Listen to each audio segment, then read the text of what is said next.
Officer Tyler Boone hit the lights before Monica Hale had even finished merging back into traffic. Red and blue strobes filled her mirrors. Monica checked her speed.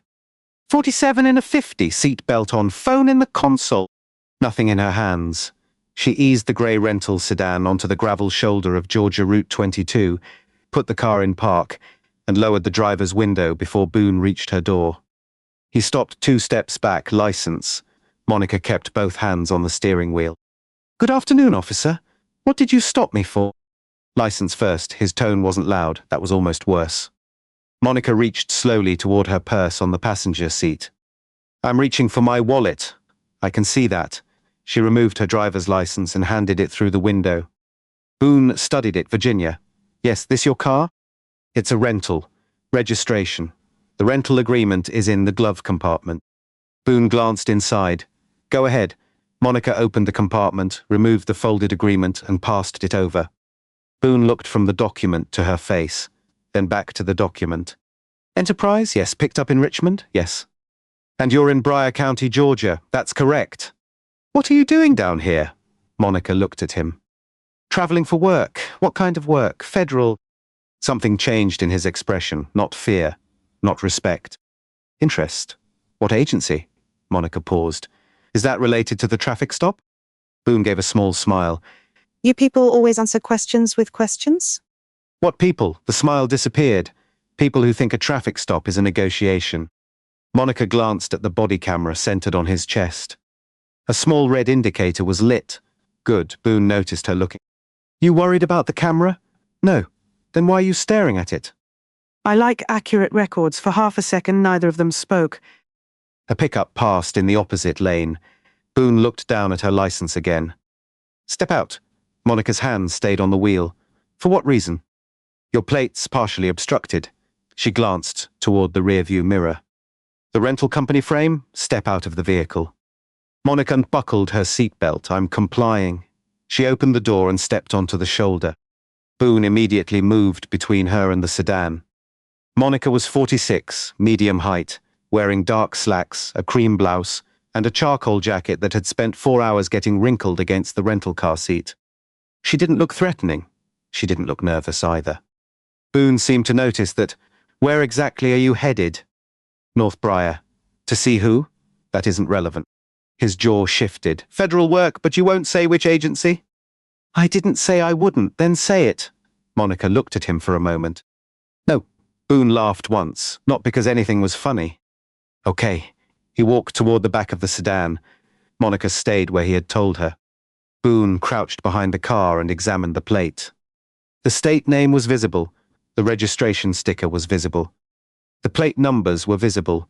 Only the bottom edge was covered by the plastic rental frame. He stood, frames covering part of the plate, which required part. Boone looked at her. What? Which required part of the plate is obstructed? You always like this? Like what? Difficult. Monica kept her voice level. You stopped me. I'm trying to understand why. Boone walked closer. Here's what I understand. You're driving an out-of-state rental through a county you don't live in. You claim you're doing federal work, and you don't want to tell me where you're going. My license is valid. I haven't checked it yet. The rental agreement is valid. Haven't checked that either. Then check them. His eyes narrowed. Monica knew she should stop there. She had spent 18 years interviewing people who became less rational the more they felt challenged. She knew ego could turn a simple question into a contest. But she also knew another thing. You could spend your whole life trying to guess which reasonable sentence would offend the wrong person. Eventually, the guessing became its own kind of surrender. Boone carried her documents back to his cruiser. Monica stayed beside the sedan. Her government phone was inside the center console. Her personal phone was in her purse. She looked at her watch. 2:41 p.m. Her scheduled secure check-in was at 3:15. 34 minutes, plenty of time. At least, that was what she thought. She had left Richmond before sunrise to reach Bryan County before a 4 o'clock meeting. The meeting wasn't with police, that mattered. Monica's assignment had nothing to do with Officer Tyler Boone. Nothing to do with the Bryan County Sheriff's Office. Nothing to do with traffic stops. For 6 weeks, her unit had been tracing federal disaster recovery funds that disappeared after a series of bridge repairs in 3 southern counties. Money had gone out, invoices had been approved, work had supposedly been completed. But satellite images, contractor records, and federal payment data didn't match. Someone had signed for projects that either cost half what the government paid or had never been finished at all. A county purchasing employee in North Briar had finally agreed to talk. Quietly, no local notice, no marked government vehicle, no advance call to county authorities. Monica was supposed to arrive alone, meet the source, listen, and leave. That was why she had rented an ordinary sedan. That was why she hadn't announced her agency to Boone.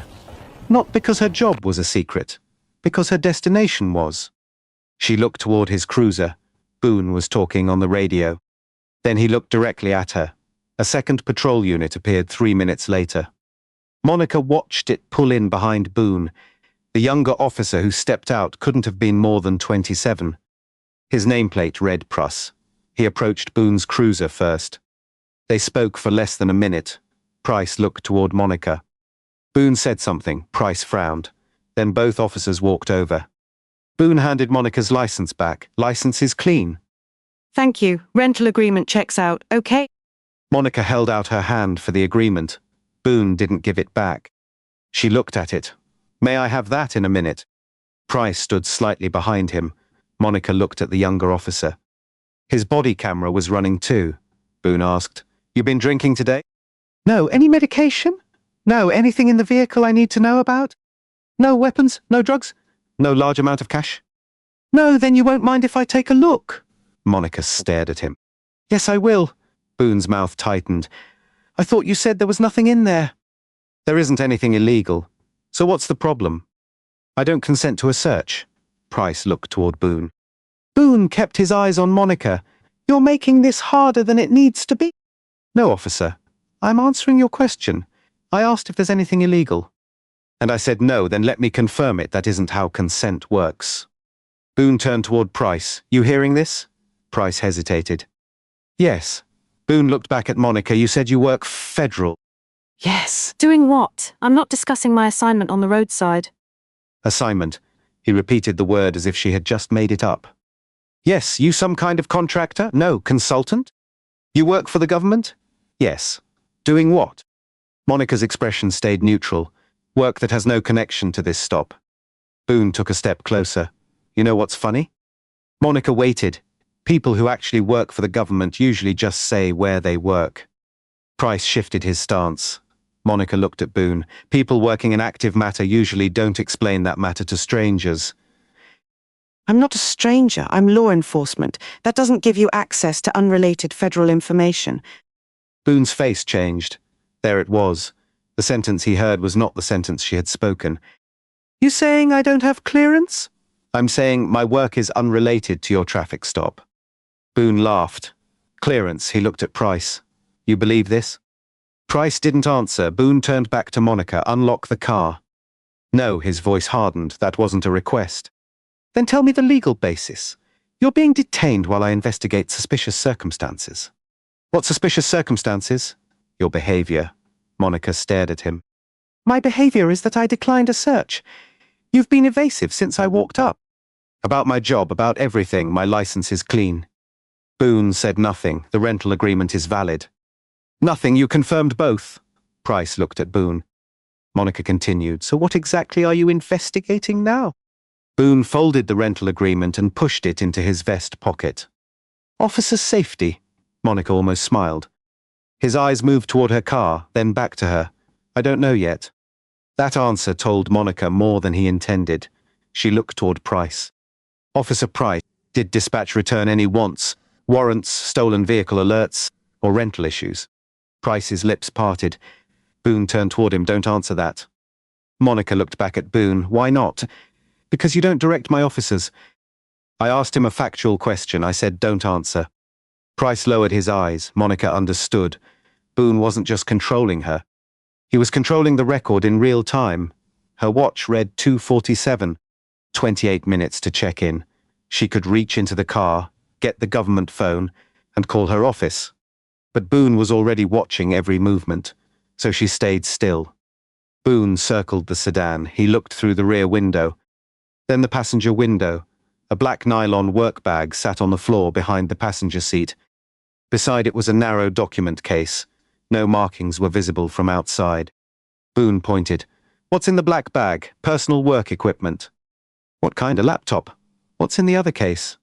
Documents. What documents? Work documents. He looked at her. Federal documents?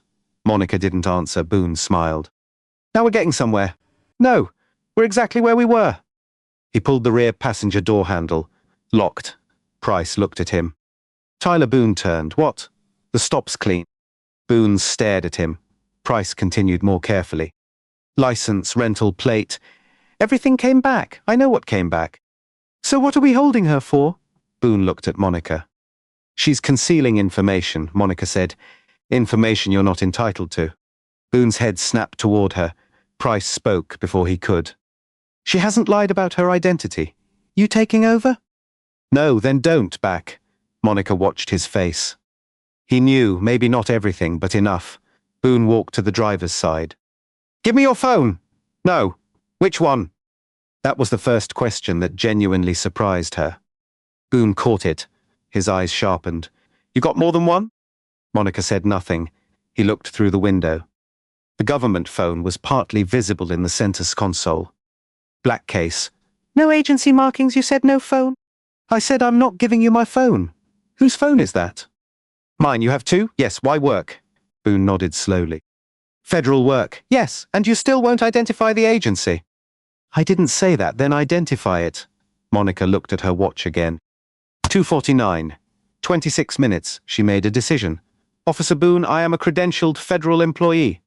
If you need to verify that fact, I can provide identification. Price looked at her. Boone's expression didn't soften.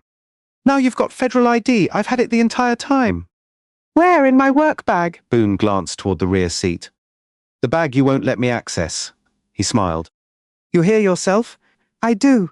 So you're claiming you have proof in a locked car, but I'm supposed to take your word for it. You can allow me to retrieve the credential. No. Monica's eyes narrowed slightly. No, you're not reaching into that car. Then Officer Price can retrieve the badge while I stand here.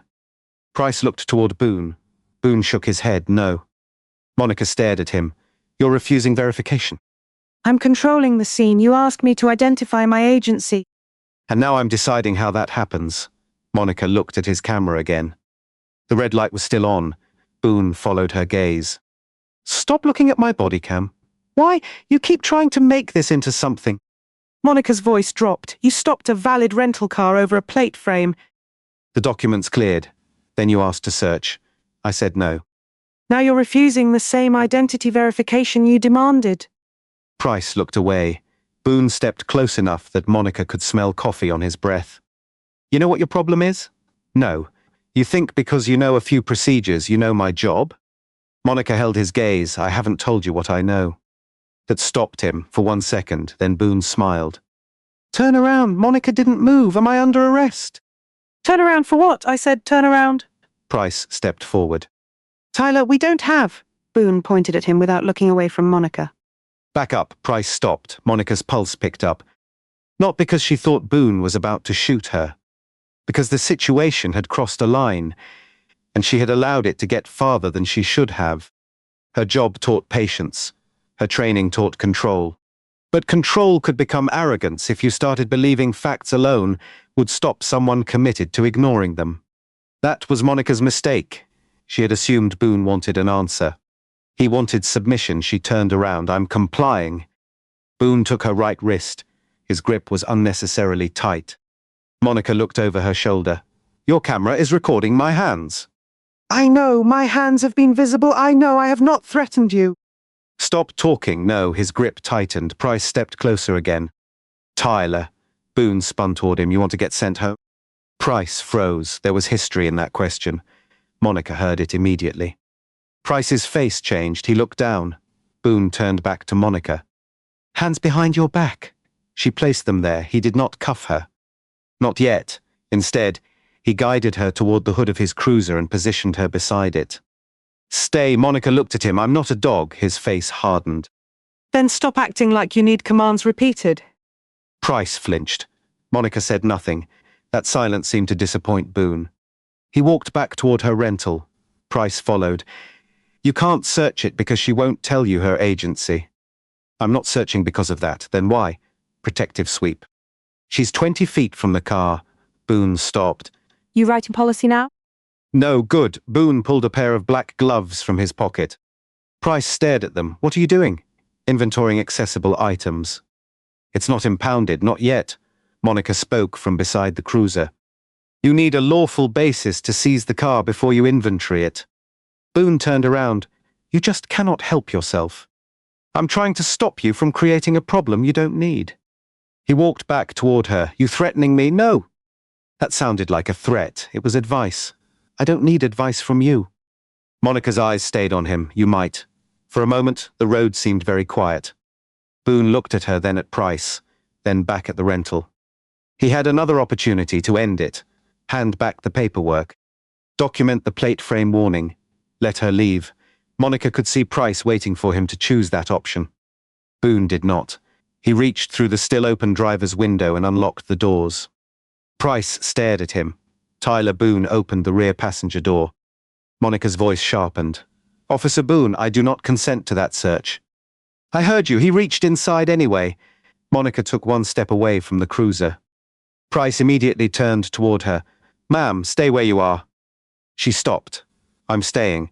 Boone dragged the black nylon work bag from the floor. It landed on the seat. Then he pulled it out onto the roadside. Monica's face changed. For the first time, Boone saw something stronger than controlled irritation. Do not open the bag. He looked at her. Why? It contains federal property. Boone smiled. There it is again. I am giving you a direct warning. You don't give me warnings, then call it notice. Price looked at Boone. Maybe we should stop. Boone ignored him. He unzipped the first compartment, a laptop charger. Notebook. Travel receipts, a sealed flash drive case.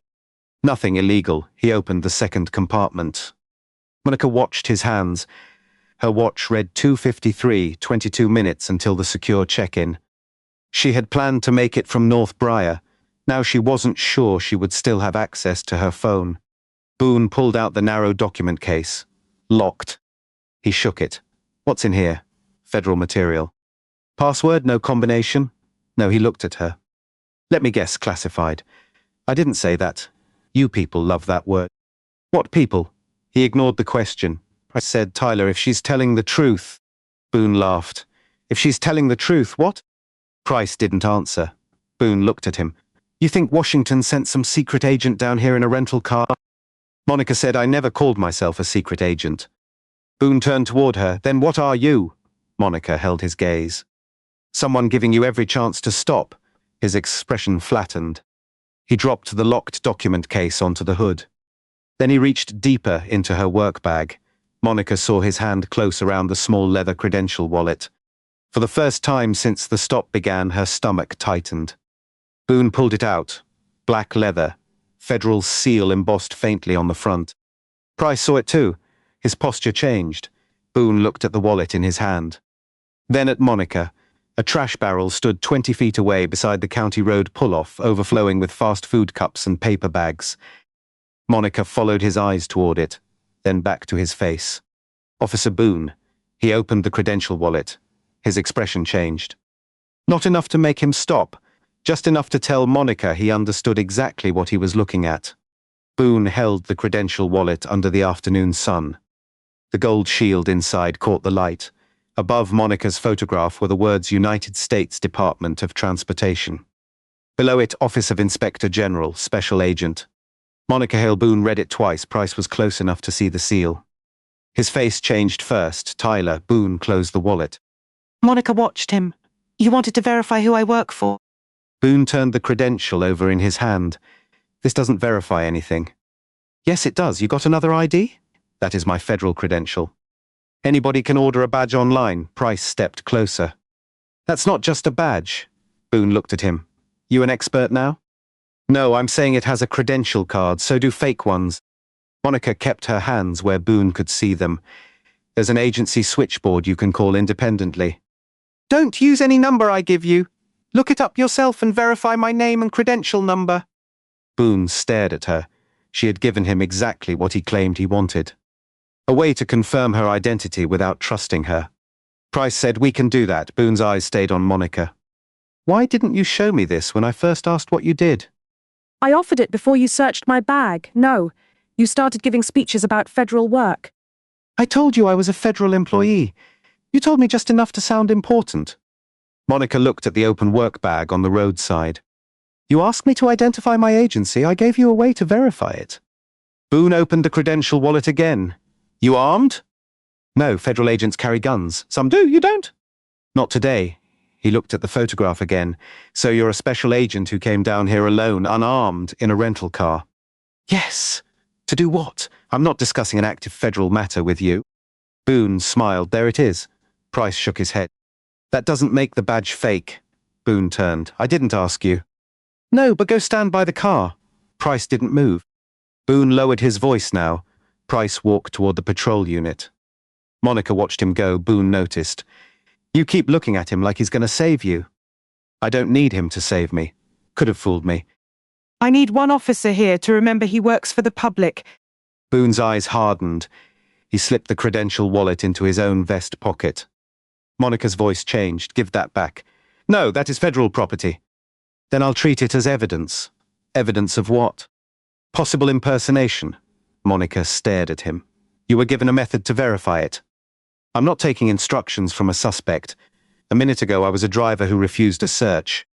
A minute ago, I hadn't found a fake federal badge in your bag. Monica looked at the red light on his body camera. Still on, say that again. Boone smiled. Fake federal badge. Good, what's good? The camera heard you. His smile disappeared. He walked toward the work bag. Monica said, do not touch anything else. Boone crouched beside it. Maybe stop telling me what to do. He removed the government laptop. A white property label was fixed underneath. United States government property. Boone read it. Then he looked at Monica. Bought the laptop too? No, sticker looks nice. Price called from beside the cruiser. Tyler, come on. Boone ignored him. He turned the laptop over. A tamper seal covered one port. Another barcode ran along the bottom. He set it down and reached into the bag again. Monica moved one step forward. Price immediately raised a hand. Ma'am, she stopped. My hands are visible. I know. Then watch what he's doing. Price looked toward Boone. Boone pulled out the sealed flash drive case. He held it up. What's this? You've already been told it's federal property. Could be drugs. In a sealed electronics case, I don't know what's inside. That doesn't give you permission to open it. Boone examined the seal. A control number was printed across the edge. Price came closer. Don't break that. Boone looked at him. You telling me how to search now? I'm telling you there's a numbered seal. So if she's federal, that could be evidence. Boone laughed. You're really buying this? I'm saying verify it first. Monica looked at Price. That was the first time he had challenged Boone without immediately backing down. Boone noticed too. He stood. You know what your problem is, Price? Price said nothing. You think being careful makes you smart. I think checking a badge before accusing somebody of impersonating a federal agent is pretty basic. Boone walked toward him. Price didn't move. Boone stopped inches away. You want to say that again? Price swallowed. Then he did. We should verify the credential. Boone stared at him. Monica watched the two officers. The conflict was changing. Price was no longer deciding whether Boone was wrong. He had already decided. Now he was deciding how much being right was worth. Boone pointed toward the patrol car. Get in, Tyler. Get in the damn car! Price looked at Monica, then at the open work bag. He walked away. Boone waited until he reached the cruiser. Then he turned back to Monica. Your partner nervous? He's your partner, you know what I mean. No, I don't. Boone picked up the narrow document case from the hood. Open this. No combination, no, what's inside? Documents related to my work.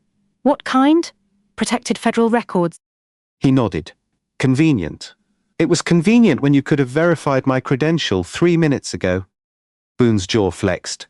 You keep acting like that badge means I'm supposed to stop asking questions. No, it means you should stop pretending there's no way to answer them. That hit him harder than she expected. He stepped toward her. Hands behind your back. Monica looked at him. For what? Detention. I'm already detained, then this won't be a surprise. He pulled out his handcuffs. Price opened the patrol car door. Tyler Boone ignored him. Monica put her hands behind her back.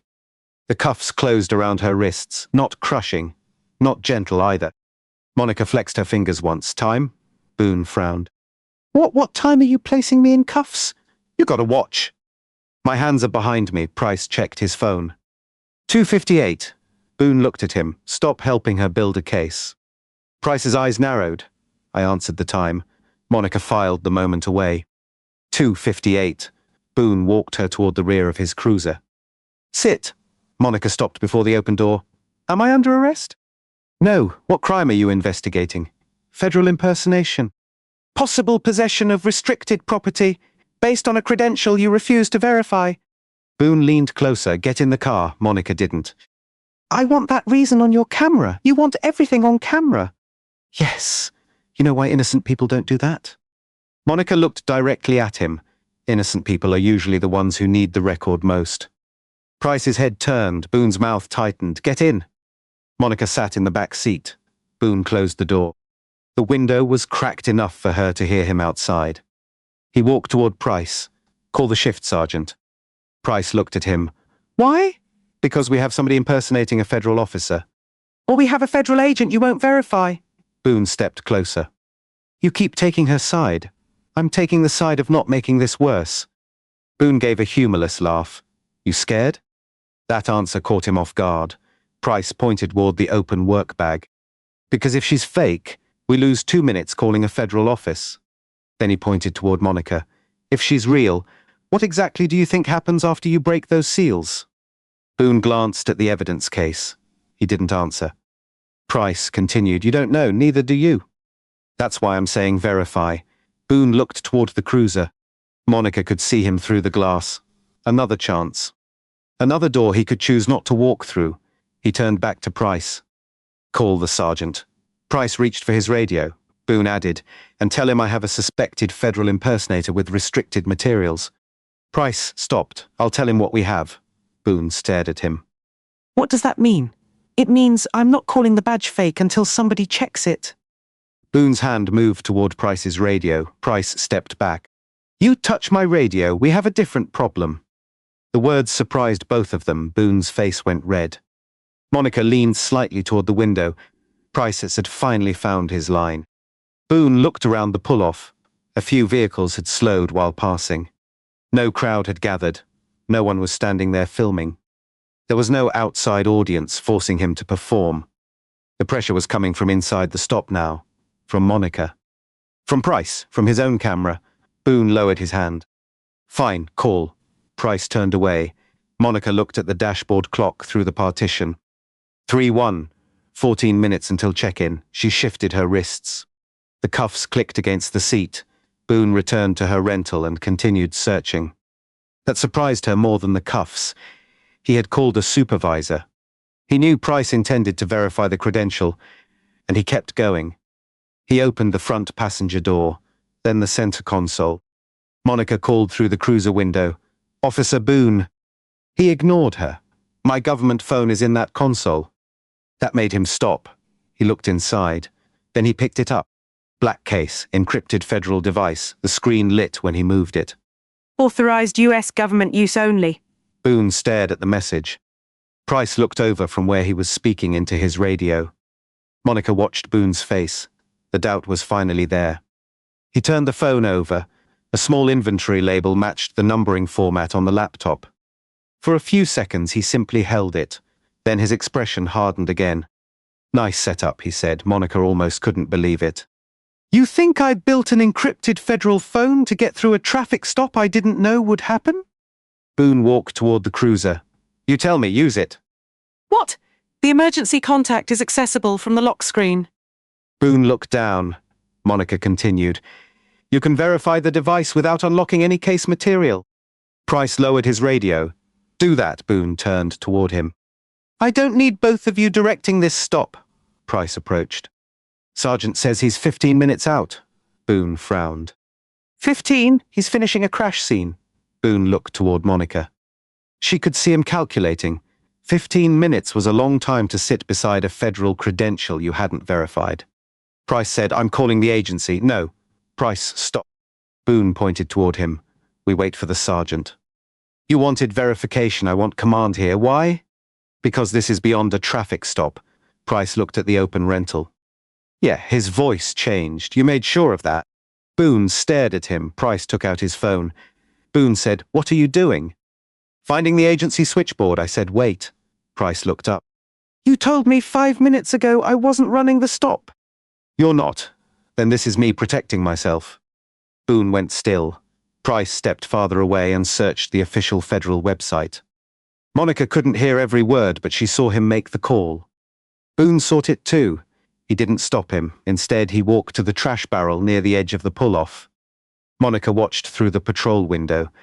Her credential wallet was still in his hand. He opened it again, the shield.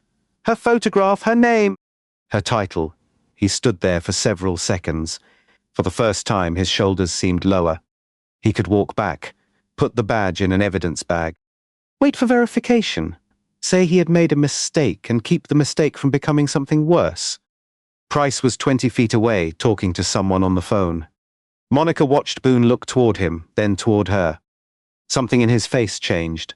Doubt became embarrassment. Embarrassment became anger. He walked to the trash barrel. Monica sat forward. "Officer Boone." He looked at her. "Don't." Price turned at the sound of her voice. Boone held the open credential wallet over the trash. Monica's voice stayed level. "You've been told that is federal property." Boone stared at her. "You know what I think?" "I think you've been playing me since I walked up to your window." "You walked up to me at a traffic stop. You know what I mean." "No, I don't." He pulled the metal credential from the leather case. Price saw it, Tyler. Boone ignored him. Monica looked at the badge in his hand. "Put it back." Boone gave a short laugh. "You don't get to order me around because you bought a piece of metal with a federal seal on it." Price started toward him. "Tyler, wait." Boone dropped the badge into the trash barrel. It landed against a plastic bottle with a metallic clink. Then he tossed the credential wallet after it. Monica looked at the dashboard clock. 3:10. She did not raise her voice. "Pick it up." Boone turned toward her. "No. Pick up my credential. I'm not digging through garbage for fake property." Price stopped beside the trash barrel. He looked inside. Then at Boone. "What the hell are you doing? Handling evidence." "You just threw it away. Because it's garbage." Price stared at him. Monica leaned back against the seat. She had spent years watching investigators destroy their own credibility in smaller ways. An extra sentence in a report. A missing timestamp. A joke on camera. An evidence bag left unsealed. Boone had just done his version in full view of 2 body cameras. Price looked at his phone. "I'm still on hold with the OIG duty desk." Boone shrugged. "Good. You want me to tell them you threw the credential away?" "If they ever answer, tell them whatever you want." Price's mouth tightened. Boone walked toward Monica's rental again. Price reached into the trash barrel. Boone turned. "What are you doing recovering it?" "Leave it." "No." Boone walked back. "I said leave it." Price pulled out the leather credential wallet. A paper coffee cup rolled off it and dropped back into the barrel. He opened the wallet. The badge was still attached to the credential panel. He wiped a smear of soda from the outside with his sleeve. Boone stared at him. "You want to get written up?" Price looked at the badge. "Maybe." Then someone answered the phone. Price raised it to his ear. "Yes, sir. Officer Daniel Price, Briar County Police." Boone looked away. Monica watched Price's face. "Yes, I need to verify a federal law enforcement credential." A pause. "I called the public switchboard first. They transferred me." Another pause. Price read Monica's name, then the credential number. He listened, his eyes lifted toward Monica. "Yes, female." Date of birth matches the driver's license. Boone stopped moving. Price listened again. "No, I haven't inspected any database." "I'm calling from a roadside detention." Longer pause. Price looked directly at Boone. His expression had changed completely. "Yes, sir." Monica couldn't hear the person on the other end. She didn't need to. Price held the badge more carefully now. "Yes, I understand." Boone walked toward him. "Well?" Price raised one hand. "Hold on." Boone's face tightened. "I'm not waiting." Turned away. "Yes, sir." "There's also a government laptop." an encrypted phone, and a sealed electronics container. Silence. Price's shoulders went rigid. "No, sir, I didn't open it." He looked at Boone. Another officer handled it. Boone stepped closer. "What are they saying?" Price ignored him. "Yes. Her hands are cuffed." Monica saw Boone's face lose color. Price listened. Then asked, "You need the control number?" Monica sat forward. Boone said, "Don't read anything off that case." Price looked at him. "Why? Because we don't know who's on that phone." Price stared. "I called the federal switchboard myself." Boone had no answer. Price walked toward the open work bag. He did not touch the sealed case. He crouched beside it and read the control number without moving anything. He gave it to the duty officer. The response came fast. Price stood. "What?" Boone moved closer. Price held up a... "Yes, sir." His face tightened. "No, nothing else will be opened."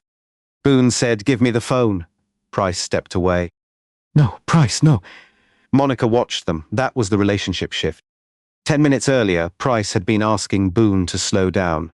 Now he was actively protecting the scene from him. Price listened again. Then his eyes moved toward the government phone in Boone's hand. "What time?" He checked his watch. 3:14. Monica looked at the cruiser clock. 1 minute. Price said, "Yes, sir." "I'll tell her." He lowered the phone slightly. Boone stepped in front of him. "What did they say?" Price looked at Monica first. Then Boone. The credential is valid. Boone's mouth opened. No words came out. Price continued. "Monica Hale is a federal special agent with the Department of Transportation Office of Inspector General." Boone looked toward the trash barrel, then back at Price. She could still be carrying those documents outside her authority. Price stared at him. "You're serious?" "I'm saying a badge doesn't answer everything." "It answers whether the badge was fake." Boone glanced toward his body camera. For the first time, Monica saw his hand hover near it. Price saw that too. "Don't." Boone looked at him. "What?" "Don't touch your camera." Boone's hand dropped. Price raised the phone again. The duty officer was still speaking. "Yes." Price walked several steps away. Then he stopped. His entire posture changed. "Wait. She was supposed to do what?" Monica looked at the dashboard clock. 3:15. At the same moment, the government phone in Boone's hand began vibrating. Once, twice, then continuously the lock screen lit. "Field check-in overdue." Boone stared at it. Price turned toward him. The duty officer spoke long enough that Price didn't interrupt. Then Price said, "Understood." He lowered the phone. Boone's voice had changed. Price didn't answer right away. "What did he say?" Price looked at Monica. Agent Hale had a scheduled secure field check-in at 3:15. Boone looked at the vibrating phone. Price continued. "She missed it, so the federal duty desk just opened a welfare protocol." Boone swallowed. Price nodded toward the open rental. "And they want nobody touching anything else until a supervisor and federal counsel are contacted." Boone's face had gone pale. "They're sending people here?" "I didn't say that." "Then what are they doing?" "They're documenting the detention." That was worse. Boone looked at Monica. She sat behind the partition with her wrists cuffed. The person he had called evasive. The woman whose credential he had thrown into garbage. The federal agent whose work bag he had searched on camera. His voice dropped. "Agent Hale." Monica looked at him. It was the first time he had used the title. "Take these off." Boone opened the rear door. His fingers shook against the cuff key. "Monica did not move. You said I was being detained." That was before verification. No, he stopped. Monica looked directly at him.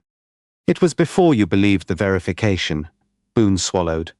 Price stood behind him, holding the recovered credential. Boone unlocked the cuffs. Monica brought her hands forward and rubbed one wrist. Boone looked toward the work bag, then the trash barrel. Then at her look. Monica waited. This got out of hand. She said nothing. I was trying to figure out what was going on. Still nothing. The rental. 2 phones. The locked case. "You wouldn't tell me where you were going." Monica stepped out of the cruiser. Boone backed up. "You threw my federal credential in a trash can." His jaw tightened. "I thought it might be fake. You refused to verify it." "I should have handled that differently." Price looked at him. Boone ignored him. "Agent Hale, please." There it was. "Not an order, not a threat, please." Monica looked at her watch. 3:16. 6 minutes after the badge hit the trash. close enough that every second was recorded. Boone lowered his voice further. If your office calls command, just tell them there was confusion. Monica stared at him. Confusion? I made a judgment call. You made several. I'm saying I can fix this. How? I'll release you.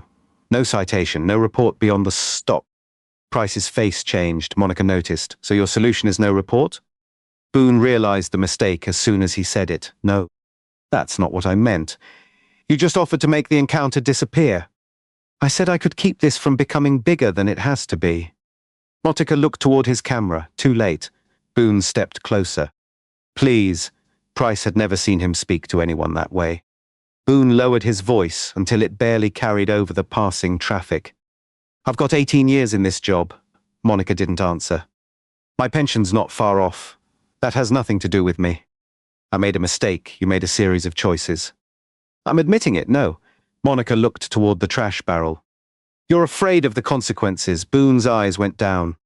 Monica held out her hand toward Price, my credential. Price walked over and gave it to her. The leather was wet along one edge. A sticky brown stain crossed the back. Monica opened it. Her photograph was fine. The shield was fine. She closed it. Boone said, I'll replace the case. Monica looked at him. That small offer said everything. He still thought this was about property. Price's phone rang. He looked at the screen, then at Boone. Shift, Commander. Boone stepped toward him. Let me talk first. Price moved the phone away. No. Boone froze. Price answered. Officer Price. He listened. Yes, sir. His eyes moved from Boone to Monica. Yes. Federal credentials verified, Boone whispered Daniel. Price held up his hand. Yes, sir, there's more. Boone's face tightened. Price walked away while speaking. Monica returned to her open work bag. She did not touch it. She crouched beside it and looked. The laptop had been moved. The phone had been removed. The sealed electronics case remained intact. The narrow document case was still locked. Boone stood a few feet behind her. Nothing was damaged. Monica looked up. You don't know that. I didn't open the sealed case. You searched the bag. I had reason. Which reason? He stopped. Monica stood frame. Silence. My silence. The fake badge that wasn't fake. Boone looked toward Price. Monica followed his eyes. Price was still on the phone. Boone lowered his voice. Can we talk without him? No. Why? Because 5 minutes ago you were threatening his job for disagreeing with you. Boone's face hardened for a second. Then he caught himself. Monica saw it. The old Boone was still there, the one who needed control. Fear had covered him for a few minutes. It had not changed him. Price ended the call and walked back. The commander wants the scene frozen.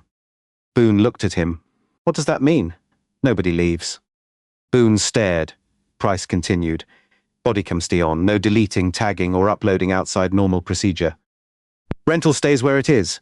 Agent Hale's property stays where it is until she or federal personnel document it. Boone looked toward Monica. And me? Price paused. He wants you separated from her. Boone's mouth opened. Price looked at him. Come on. You know me. Price's expression changed. Not something sadder. Yeah. He looked toward the trash barrel. I do. Boone stared at him. Price stepped away. Monica watched Boone stand alone beside the patrol car. For the first time since he had appeared at her window, nobody was following his instructions. But the bigger reveal had not come yet. Price's phone vibrated again. A message appeared from the federal duty officer. He read it. Then looked at Monica. Agent Hale. Yes? They verified the case control number. Boone looked over. Price's voice became careful. The duty officer said the sealed materials are connected to an active federal criminal investigation involving transportation grant fraud in Bryan County. Boone went still. Monica's face gave nothing away. Price continued, and he said, You're the lead case agent. Boone stared at her. The woman whose bag he had searched was not passing through town. She had come to Bryan County because millions of federal dollars were missing. And before she had even reached the person she came to meet, a local officer had detained her, searched protected material, discarded her badge, and offered to leave the whole encounter out of the record. Price looked at Boone. Boone looked at Monica. Then he said the one thing he had not said once all afternoon. Please tell me I didn't just interfere with your case. Monica closed the stained credential wallet. You want the answer now? Boone didn't move. She looked at the open work bag between them. Wait for your commander. Boone's first move after the shift commander arrived was not an apology. It was an accusation. She intentionally withheld material information during a lawful detention. Monica stood beside the rental while the commander looked from Boone to Price. What information? Who she was? Where she was going? What she was carrying? Price started to speak. The commander raised a hand. I'll get to you, Boone continued. She had 2 phones locked, federal material, an out-of-state rental, and she refused to explain what she was doing in Bryan County. Monica watched him rebuild the stop in real time. He had stopped calling her badge fake. Now the problem was that she had not made him believe it fast enough. The commander looked at Monica. Agent Hale, is that accurate? Some of it. Boone gave a short laugh. See? Monica ignored him. My license was valid. The rental agreement was valid. Officer Boone asked to search the car. I refused consent. The commander looked toward Price. Price nodded. Monica continued. I identified myself as a federal employee. When Officer Boone demanded verification, I offered my credential. You didn't hand it to me, Boone said. You refused to let me retrieve it. I had control of the scene. You then searched the same bag yourself. Boone's mouth tightened. The commander looked at him. Is that true? I had developed reasonable suspicion. Of what? Boone hesitated. Federal impersonation. Monica looked at him. That suspicion existed before or after you found the credential. Boone didn't answer. Price did after. The commander's eyes moved toward him. Price continued. He called the credential fake after he opened it. Boone turned. Daniel, I'm answering the question. I didn't ask you. The commander's voice changed. I did. Boone went quiet. The commander pointed toward both officers' cameras. Those stay running. Then he looked at the open work bag. Nobody touches anything else, Monica said. Thank you. Boone folded his arms. You're all acting like I knew she was legitimate. Price looked at him. She told you how to verify her. I had a suspect controlling the investigation. Monica's eyes narrowed. There was no investigation when you asked to search my rental. Boone stepped toward her. Yes, there was. What crime? Suspicious behavior. That's not a crime. It's enough to investigate. Then investigate. Monica pointed toward the patrol car. Run my license. Run the rental. Call the federal switchboard. Ask questions you're legally entitled to ask. Her voice stayed level. What you don't get to do is turn a refusal to surrender privacy into proof that privacy was hiding something. The commander watched Boone. For the first time since he arrived, Boone looked less like an officer explaining a difficult stop, and more like a man trying to outrun his own camera. He pointed toward Monica's bag. You don't know what I'm dealing with out here every day? Monica waited. You see a locked box, 2 phones, somebody who won't tell you where they're going, and you're supposed to just smile? No, exactly, no. She shook her head. You're supposed to use the authority you actually have. Boone looked toward the commander. This is what I mean. She's been talking like this the whole time. Every question becomes a lecture. Monica said nothing, Boone continued. Put yourself in my position. Rental vehicle. Out-of-state driver. Multiple devices. Locked materials. She claims federal employment but won't tell me what she's doing. Then she starts quoting procedure and watching my camera. The commander looked at Monica. Boone saw the opening. I made a judgment call. For the first time, his defense sounded almost reasonable. Not because it excused what he had done, because police officers did encounter fake credentials. People did lie, criminals did use rental cars. Boone had built his defense around facts that, taken one at a time, were real. Monica understood why that mattered. A weak investigation would simply call him reckless. A serious one would have to identify the moment legitimate caution turned into something else. She looked at the commander. That's why the timeline matters. Boone rolled his eyes. Here we go. Monica ignored him. When did my license clear? Price answered. 2:44. The rental, about a minute later. When did I offer federal verification? Price checked his notes. 2:49. When did he search the bag? 2:52. When did he put me in cuffs? 2:58. When did he throw the credential away? Price looked toward the trash barrel. About 3:10. And when did you complete federal verification? 3:15. Monica looked at Boone. There were 26 minutes between the first clean record and federal verification. Boone said, Because you made everything difficult. No, Monica's voice dropped. There were 26 minutes because every answer that reduced your suspicion made you look for another reason to keep control. Boone stared at her. The commander said nothing. Monica looked toward her locked document case. And there is something else you need to understand before you decide whether this was just a bad roadside call. Boone gave a tired laugh. Of course there is. Monica turned toward him. You kept asking where I was going. You refused to answer. Yes, because you wanted to play federal agent. Price looked at Boone. Monica didn't react. I was protecting someone. Boone stopped. The commander leaned slightly forward. Monica continued. The person I was supposed to meet today works close enough to county purchasing records to know how federal transportation money was being moved. Nobody spoke. That person agreed to cooperate under one condition. She tapped the locked document case with one finger. Local officials were not to know about the meeting. Boone's face changed, Monica continued. That's why I didn't tell you my destination. The commander looked toward the case. What's inside? Interview authorization. Source protection instructions. Document control references. Nothing Officer Boone needed for a traffic stop. Boone swallowed. You said it was transportation fraud. I did after my agency confirmed my identity. So you were investigating the county? I was investigating federal money, same thing. No, Monica stepped closer, and that difference is important. Boone's voice sharpened. You expect me to know that? No, her answer stopped him. You didn't need to know.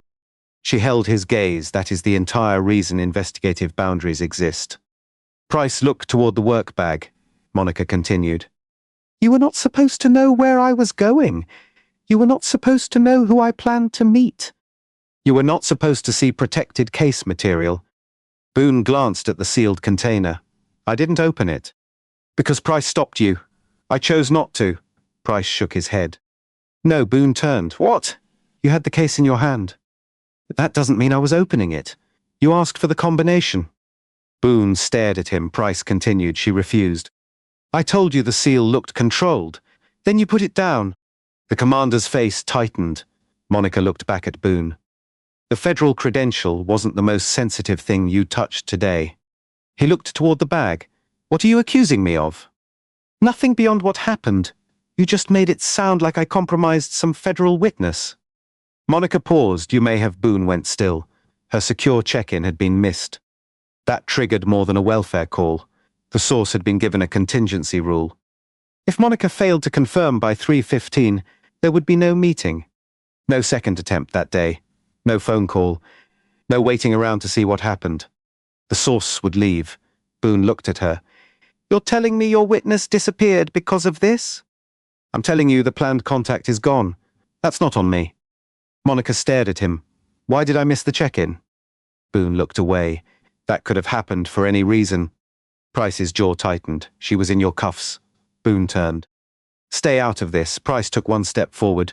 No. The word landed harder than a shout. Boone looked at him. Price didn't back up. The commander moved between them. That's enough. Boone pointed toward Monica. You hear what she's doing? She's making me responsible for some federal case I didn't know existed. Monica answered before the commander could. You're responsible for your decisions. I didn't know. You keep saying that like ignorance gave you more authority. Boone shook his head. I'm telling you what I saw. And I'm telling you what you refused to see. He stared at her. Then the fear returned. Not the fear he had shown when Price verified the badge.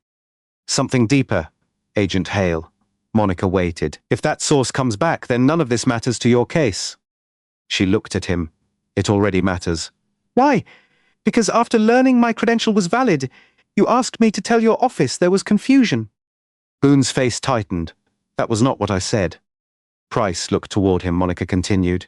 You offered no citation and no report. I was trying to de-escalate. You were trying to erase the stop. That is not the same thing. The commander looked at Boone. Did you offer not to write a report? Boone hesitated. It was more complicated than that, Price said. His body cam has it. Boone turned toward him. Whose side are you on? Price's face changed. This isn't supposed to have sides. Nobody spoke after that. The commander finally pointed toward Boone's patrol car. Go sit in your unit. Boone stared at him. You're benching me because she has a federal badge? No. The commander nodded toward the camera on Boone's chest. I'm separating two involved parties until somebody outside this scene reviews what happened. Boone looked at Monica. Please, it came out quieter now. Not for her to forgive him, for her to change what came next. Tell them I didn't know about the case. Monica looked at him. I will. His shoulders dropped, then she added, I'll also tell them exactly what you did before you knew. Boone's expression emptied. He walked to his cruiser. The federal call came 12 minutes later. The news was worse than Monica expected. The source had followed contingency instructions. Meeting cancelled. Contact channel closed. No return communication until the federal team completed a compromise review. Monica stood beside the rental with the government phone at her ear. How long she listened. Understood. Another pause. No, I'm not asking for an exception. She ended the call. Price stood several feet away. Well, I'm off field contact. For today? Until the case team decides whether the source is still safe. Price looked toward Boone's cruiser. I'm sorry. Monica put the phone down. So am I. You didn't do anything. She looked at him. That's not true, Price frowned. What did you do? I assumed procedure would catch up before he could do real damage. She looked toward the trash barrel. I've told younger agents not to make that mistake. Price said nothing. I had opportunities to request the supervisor sooner. I had a secure check-in device. I could have changed tactics. You were trying not to expose your work, yes, and you were right. Being right doesn't mean every choice I made was good. Price looked at the ground. Monica noticed. What? He rubbed the back of his neck. I knew he was wrong before he searched your bag. She waited. I knew when your rental cleared. Price looked toward Boone. I told myself he had more experience. Then I told myself the camera was running. Then I told myself the sergeant would straighten it out. Monica watched him. Sounds familiar. Price looked at her. I should have stopped him, you tried. Yes. He looked surprised by the answer. Monica continued. But late isn't the same as never. Price nodded once. Then he looked toward the credential wallet in an evidence sleeve. I should have picked it out of the trash sooner too. Monica almost smiled. That one you did fast enough. The corner of Price's mouth moved. Then he became serious again. What happens to me? I don't know. You're a federal agent. That doesn't make me your discipline board. He looked away. Monica added, tell the truth, including the part where you waited. That makes me look bad, yes. Price looked back at her. And you still think I should write it? Especially then. He nodded. Their conversation ended there, but something between them had changed. Price stopped looking at Monica like someone powerful enough to make the consequences disappear. Monica stopped looking at Price like the rookie who should have known better from the first minute. Both of them had trusted someone else to stop Boone. Neither would make that mistake again. The first official setback came that evening. Federal counsel informed Monica she would have no operational contact with the grant fraud source while the compromise review was underway. Her secure devices were examined. The sealed container was inventoried. The document case remained unopened. That fact saved the investigation from a far worse outcome. But the missed meeting still cost them. For 9 days, the source went silent. During those 9 days, Boone filed his report. He wrote that Monica had displayed increasingly evasive behavior. He wrote that multiple government-style devices created concern about possible impersonation. He wrote that the credential had been temporarily discarded after its authenticity was questioned. That sentence became his biggest mistake. The report system preserved drafts. The first version said, suspected fraudulent badge disposed of during roadside investigation. 23 minutes later, that line was changed. The word fraudulent disappeared, then suspected disappeared. Then disposed of became temporarily discarded. Boone had not simply remembered the event differently. He had rewritten the meaning after federal verification. His body camera supplied the rest, the clean rental check. Monica offering verification, Price asking to call the agency. Boone refusing the government phone, the numbered seal. The badge hitting the trash, and 5 minutes later the shift in his voice. Agent Hale, please. The review board timed it. 5 minutes and 11 seconds separated the badge landing in the trash barrel from Boone's first recorded plea for Monica to describe the incident as confusion. That 11 seconds did not matter to anyone. The 5 minutes did. Boone's attorney later argued that he had been overwhelmed by a rapidly changing situation. That argument was not absurd. Officers did make decisions with incomplete information. Federal credentials could be forged. Locked cases could contain dangerous material. But the administrative panel kept returning to one question. Why did every piece of information that should have lowered Boone's suspicion make him escalate instead? His answer never changed much. I didn't like being controlled on my own stop. At the final administrative hearing, Monica heard him say it herself. She sat across the room, not as the federal agent leading a case, but as the person whose property he had searched. Boone looked older than he had on the roadside, no uniform. No duty belt, just a dark suit and a folder in front of him. He looked at Monica. You could have ended it. She waited. You could have told me exactly who you were from the beginning. I told you I was federal. You know that's not what I mean. What do you mean? Boone leaned forward. If you had said special agent and named the office, none of this happens. Monica looked at him. Then what happens to the woman who can't say that? He stopped. The nurse. Silence. The teacher. Boone looked away. The woman in a rental car who works for nobody you're afraid of. His jaw tightened. That isn't fair. Monica held his gaze. She paused. That's the point. The panel's decision came 2 weeks later. Boone was terminated for the unlawful search, mishandling government property, inaccurate reporting, and conduct incompatible with department standards. His state law enforcement certification was referred for review. Federal prosecutors separately examined whether his conduct crossed criminal lines, but Monica never treated his prosecution as guaranteed. She had spent too much of her career watching people confuse accountability with the harshest possible punishment. The department also reviewed Boone's earlier discretionary stops. The pattern was narrower than rumors suggested, but it was real. Again and again, drivers whose records cleared were asked for consent to search. When they agreed, the stops often ended quietly. When they refused, Boone's reports became longer. Unusual nervousness, evasive answers, officer safety concern, behavior inconsistent with innocent travel. A civil rights audit found black motorists appeared in those escalated stops at a rate the department could not explain through true traffic volume alone. Not every search was unlawful. Not every complaint was sustained. But enough were questionable that the county reopened them for independent review. Price received a written reprimand for failing to intervene earlier. He did not fight it. His supplemental report and body camera were credited with preserving the truth once he chose to act. The department changed one policy immediately. When an officer encountered disputed government credentials, verification had to be conducted through an independently obtained official contact before the credential could be treated as fraudulent, absent an immediate safety threat. No more deciding with your gut and verifying afterward. Monica's other case survived too. On the 10th day, a message reached the federal team through the pre-arranged backup channel. The source was safe. Still willing to talk, Monica was not allowed to make the first renewed contact. Another agent handled it. That stung more than she expected. But she accepted it.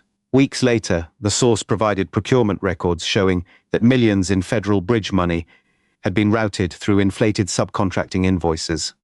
The fraud case moved forward on its own evidence. Boone had never been part of that scheme. That mattered too. Monica refused to turn him into something he wasn't.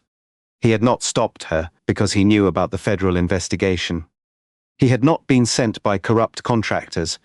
There was no conspiracy behind the traffic stop. The truth was simpler, and in some ways harder to excuse. He had met a black woman who told him no. He had decided her refusal meant he needed more control. Then every boundary she asserted became another reason for him to cross one. 3 months later, Monica received her credential back after the administrative evidence hold ended.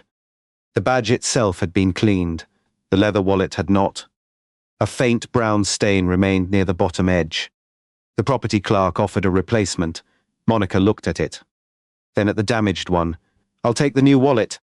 She transferred the badge and identification card into it. The old holder went into an ordinary evidence return envelope. Not a trophy. Not something she wanted sitting on her desk. When she left the building, Price was waiting near the entrance after a training session. He noticed the new credential case in her hand. They finally gave it back? Today he pointed toward the envelope. That the old one? Yes, you keeping it. Monica considered the question. For a while. Why? She looked toward the parking lot. Because I don't want to remember that the badge saved me. Price frowned. It kind of did know. She looked at him. The verification changed Boone's tone. Then she tapped the envelope once. The record changed the outcome. Price nodded slowly. Monica walked toward her car. Agent Hale, she turned. Price hesitated. Next time I know something's wrong, I won't wait. Monica studied him. Good. Then she added, next time I think the system will stop somebody for me, I won't wait either. Price gave a small nod. They went in opposite directions. 5 minutes had been enough to change Tyler Boone's voice from commands to begging. Changing what his choices meant took longer. It took timestamps. Body cameras. A report history he thought nobody would compare. A young officer finally willing to contradict him. And a woman who understood that having federal authority did not make her rights more valuable than anyone else's. Boone's mistake was never that he threw away the wrong woman's badge. It was believing the badge was the only reason he should have treated her differently.